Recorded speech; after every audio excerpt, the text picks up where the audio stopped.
सानाम को जोहार तेहन इन सलारे मनाया मिट सावता सुसरिया और बुद्धिजीवी हों और क्रिटिसिज्म हों समालोचक और उनी तेहन द्रौपदी मुर्मू तिकी राष्ट्रपति हुयन तायम अब आदिवासी हर चेदा नित धरी आकिना रस्क बो मनाया ओना इदी काते आकिना मोचा खन मिट बार पद कथा आंजमा तबे देला हो गमके जोहार गे जोहार गे आज्ञा जोहार गे अलिन संताल समाज न्यूज खन अबिन नोआ चैनल सगुन दाराम तहन कना आज्ञा सगुन दाराम अबिना उपरुम कटी लay ñogबिन आलिन दा आज्ञा प्राणबंतो हेमरम आलिन अतु दो हुई कुस्मिता डुंगरी बड़ी टोला मजी ओपन कनाली यार केवझर जिला भितर के चला कना आज्ञा केवझर हनतरिन नोआ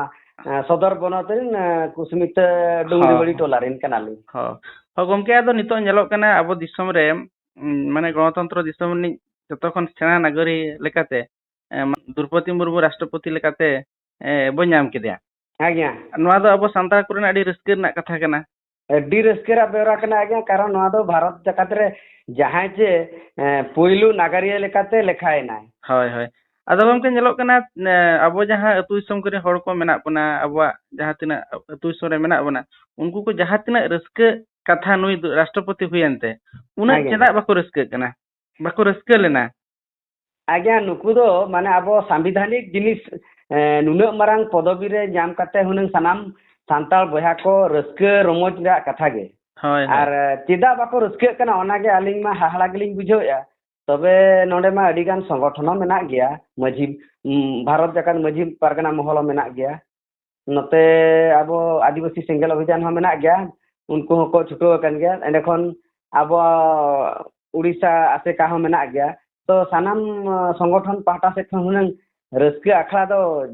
नुका कराव रे लाक्ति कन गया सरहावे रे कथा एवं उनी सानाम हर कोते सगुन दाराम कतेन जहाना के रस्क बेवरा तो दिसम हर दो हटिंग रे चाल रे कथा हुनंग बांगा बांगा अली दो चले मेनिया उनको गांवता कथा तो छाड़ो कन अब उनको अतु दिसौरी हर हो चेदा बाको रस्क कना चे उनके आको माने लाज कमी असुलो कमी रे व्यस्त को तहन कना आज्ञा कमी मा दिन के बाय चाबा आर चास कमी कान रहो बन अवश्य मिद डोडे अक्तो तो बन नामेत गया आज्ञा अब नुना मारांग सिंहत दिसम रे चे भारत दिसम रे नुई ताबन संविधानिक मुलुक नागरिया नाम कते जुदी अब बाबो सरहाया चे बखान अब नुकु चिरगल बनु को माने अब हर दो दिकु हर को सरहाय कना अब संताल हर सरहाय लागती कना किदा बाको एभेनो कना हर अब निजर हर मिटि जे नुना मारांग पदे नाम किदा तबे अब नुकु चेरगल बनु को नुकु नुना मारांग ठाव आमेट कतन अब उनी बाबन सरहाव बाबो गाने होय होय आदो गमके सोशल मीडिया को ñelok kana abo jaha tina गांवता को मेना को abo अतु सोरे मजी मोय हर को मजी को लay जे द्रौपदी मुर्मू दो उनी दो बीजेपी खने नाम किया और उनी दो सांताड़ा चेरबाई कमिया और चेरबाई कमी का ओनाते उनी सरहाव काते हो चेर फायदा बचुआ ओनाते उनको बको सरहाव काना बांगे आज्ञा माने अब जाति रे हई कमी गया जुदी पार्टिशन जहां कान के किंतु जाति मा इहर गया से होय होय होय होय पार्टी अब जहां तिरे इरल थार रे ठावे नाम किया उन रह तो गलस हन दो एमएलए तहन गेते ओना इदी कतन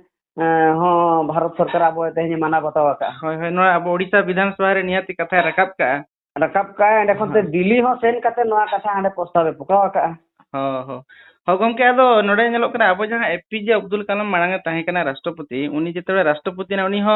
एनडीए प्रार्थी के ताहे kana आगे एनडीए प्रार्थी का उन दो जेते बड़े उनको आज राष्ट्रपति ना उनजो मुस्लिम जहां मुसलमान हड़ को हो माने अक्वा ओना कुसीते अड़ी रस्कते उनजो को माना बाता ले गया गोटा दिसम गे इखन उनको दो को आगे उनी मिटी माने वैज्ञानिक हले ताहे kana साणेसिया हले ताहे kana तबे उनी राजरी रे उनको एनडीए के कैंडिडेट कते उनको जितकर अचो कतन उनी दिसम धरती जकात रे उनी हुले चमका कतन नय अडी नापाय के कमी तोराव ले थाहे आदो गमके एखन चेर अबिन दुन मेना अब अतु सबरे जुमिद बचुआ चे अब अतु समरी हड़ भागी शिक्षित ताको बनुआ चे राजनीति इदी कते अक्वा गहिर महिर ज्ञान ताको बचुआ चे उनका लजावते बाको माना बताय अनवा माने छत्ती एक्चुअली अगेन राजनीति रे जहां ज्ञान ताको चे बखान मिट प्रकार चिरगल किछुगान तो मेना बन गया अकिल ज्ञान हो मेना को किंतु सानाम को ओना जिनसो बाको मेलुतुरा कना जे आको ओना चितान रे चिरगल बनु ओना माने ओना चितान रे सचेतन बनु ओना होय आदो नोडे ñelok kana abo यदि मिटी गणतंत्र माने पद्धति रनी मिड हर जुदी गणतंत्र ना पुइलु धाप ते चलाय उनी हो जुदी बाबो सरहावया एनखान आबो दो मिड लगाते दो भाबी आबो दो मुरुक गया बो उनी आबो आगे लगे निश्चित भाव रे आबो दो भाबी बना को चेद सांताल को उन मारांग मिटी पदे नाम केदा उनी जुदी सानाम सांताल के बखान भारत सिंह दिसम दिन सानाम हर कोते बाबन सरहावया तबे एनखान नोआ दो तमन आबो गे आबो आगे भूल के बखान आबो आगे ओना चेतान रे ज्ञान बनु आते तमन ककलो गे मन मनते भाबी आको हर होय होय आदो नोडे नेलो कना आबो उनी आबो माने मिटी राष्ट्रपति दो आबो दिसम नि राष्ट्रपति कना उनी दो आबो दिसम ना आईन कानूने दोहया আর আবো যদি উনি জাহানা মানে নতে খন আবো গ্রাসরুট লেভেল খন যদি আবো জাহান দাবি সাকাম বো এমা ওনা বিধানসভা রে পারিতোয়া তবে না হাঁডে পার্লামেন্ট রে পারিতোয়া হয়তো ওনা को যদি বো দাবি বো এম দা এখান আবো নিহাতি জাহানা আবো দাবি তো থাকে নিহাতি উনি আবো সান্তার হর হিসাব তে নিহাতি কমি আইতে ভাই निश्चित कमी आज्ञा निश्चित कमी आबो जेती लगी दो निहाती उयर गे ओना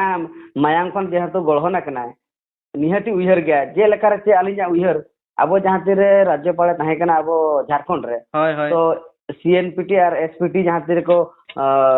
छुटो लेन ताहे रघु रो एगुले थान हो आज्ञा किंतु ओना जिनस आज प्रोटेक्ट किया माने विरोध किया चे लगी चे आबू हol हासारिन हol कना बन हासाते बन असुलोक कना तबे ओना चेतारा चिरगले ताहे कना ओना इदी कता ओना दे विरोध का हां तो जतीरा कथा निश्चित उइहर गया एता एखान आबो आबो जुदी आज बो सरहावया आबो सरहाव नेल तो तो आज आबो सरहाव लेकन आबो खुशी चो लेकन कमी और आबो भितर जुदी हिस्सा सुया ताहे को एखान आज हो एटा एटा लेका दाय भविष्य रे निश्चित आज्ञा कारण नितो नेलो कना तो अडिगान बतरान जिनसो आबो मेना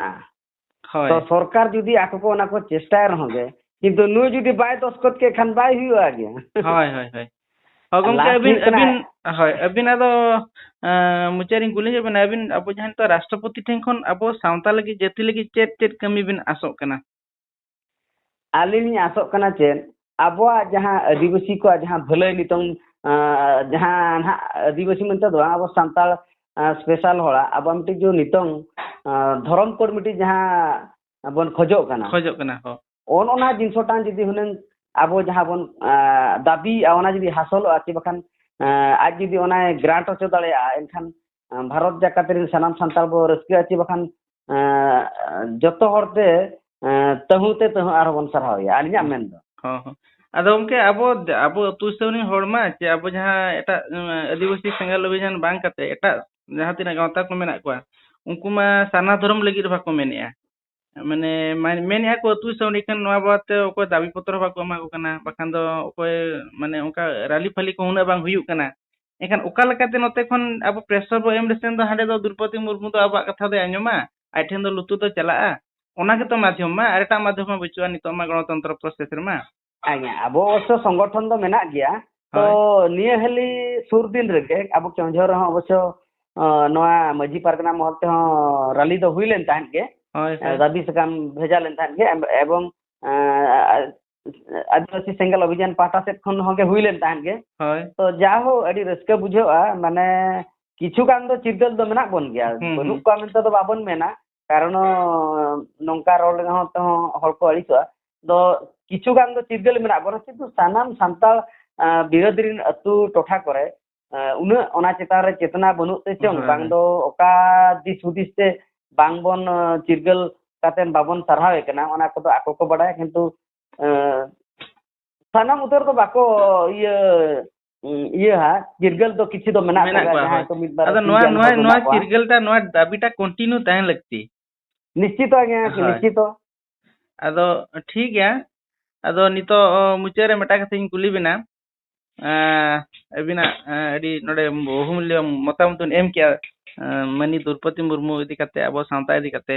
तो नितो मेटा मुचारी कुली बिना गमके अबिन जहां नितो मेना को अब गांवता को आसेका मजी महल नई आदिवासी सेंगल अभियान उनको को ओकोय बिन कुसिया को आर चेदा बबिन कुसिया को बखान चेदा बिन कुसिया को आलिंग दो माने आसेका हो किछुई कमी कान गया माने पूरा बाय कमी कना में तो उनी हो बालिन अड़िसाई कना किछुई कमी कान गया किंतु उनका आखि दृश्या पदक्षेप बाय हटावे आदो देखन माझी परगना महल जहां भारत जाका चलु कना नुकु हो एक्टिव मेना को কিন্তু তিন ᱨᱮᱪᱚ ᱠᱚ ᱟᱠᱴᱤᱵ ᱜᱚᱫᱚᱜ ᱠᱟᱱᱟ ᱛᱤᱱ ᱨᱮᱪᱚ ᱠᱚ ᱱᱚᱨᱢᱟᱞᱚᱜ ᱠᱟᱱᱟ ᱚᱱᱠᱟ ᱟᱫᱚ ᱡᱮᱦᱮᱛᱩ ᱥᱚᱝᱜᱚᱴᱷᱚᱱ ᱛᱟᱵᱚᱱ ᱢᱟ ᱥᱮᱫᱟᱭ ᱠᱷᱚᱱ ᱜᱮ ᱢᱟᱱᱮ ᱵᱟᱲᱟᱭ ᱠᱟᱱᱟ ᱦᱳᱭ ᱟᱫᱚ ᱥᱚᱝᱜᱚᱴᱷᱚᱱ ᱫᱚ ᱠᱟᱹᱴᱤᱡ ᱫᱩᱨᱵᱚᱞ ᱫᱷᱟᱨᱟ ᱜᱮᱭᱟ ᱛᱟᱵᱚ ᱟᱵᱚᱣᱟᱜ ᱡᱟᱦᱟᱸ ᱛᱤᱱᱟᱹᱜ ᱥᱚᱝᱜᱚᱴᱷᱚᱱ ᱢᱮᱱᱟᱜᱼᱟ